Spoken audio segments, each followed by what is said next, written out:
છેલ્લે બાકી દ્વારકા જવાનો હુકમ થઈ જ ગયો.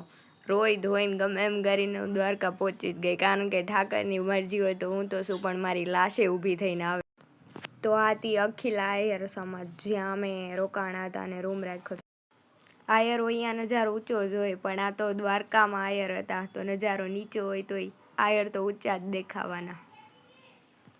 અખિલ આયર સમાજ છે ત્યાં સામે એસી રૂમ છે ને, ત્યાંનો 2nd ફ્લોરનો નજારો છે. આ છે બેક સાઈડ વિન્ડો, જ્યાંથી અહીંયા આવવાનું સમાજમાં એન્ટર થવાનો જે ગેટ છે ને તે અહીંથી છે. આ આપણો રૂમ છે એસી વાળો. એસીની વાત કરતા હતા પણ એસી છે ને હાલતું જ નહોતું, ખાલી પૈસા દીધા છે એસીના, બાકી એસીમાં કાંઈ નહોતું લઈ લેવાનું.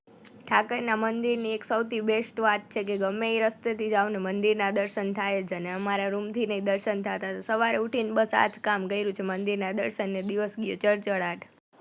મંદિર આવીને દર્શનો કરીએ એવું બને જ નહીં. પછી ગયા અમે બજારમાં ફરવા અને ત્યાંથી મંદિર આવડી લાઈન હતી આવડી મોટી. આ ઝૂલો લેવો તો પણ એ બેને કીધા 150 ને મારે જોતો તો 100માં. એ માયના નહીં તો હું નો માયની. હું શું કહું, એટલી રાજી થઈ ગઈ હતી આ બધું જોઈને, ઠાકરની વસ્તુ, એના શ્રીંગાર, એની મૂર્તિ. અમે ત્યાં જઈને પેલા ધજાના જ દર્શન કર્યા. અમે ત્યાં બજારમાં ફરતા હતા ને ત્યારે મંદિર જસ્ટ ખુલ્લું જ હતું અને અમારા એવા મસ્ત દર્શન થઈ ગયા કે આજ સુધી નહોતા થયા એવા હોળીમાં થઈ ગયા. પછી ગયા અમે ગોમતી ઘાટે અને ઠાકરનો ઠાઠ તો આહા. દ્વારકાની બીજી બેસ્ટ વસ્તુ એ કે તમે ત્યાં જઈને ગોમતી ઘાટે ના જાઓ તો બધું નકામું.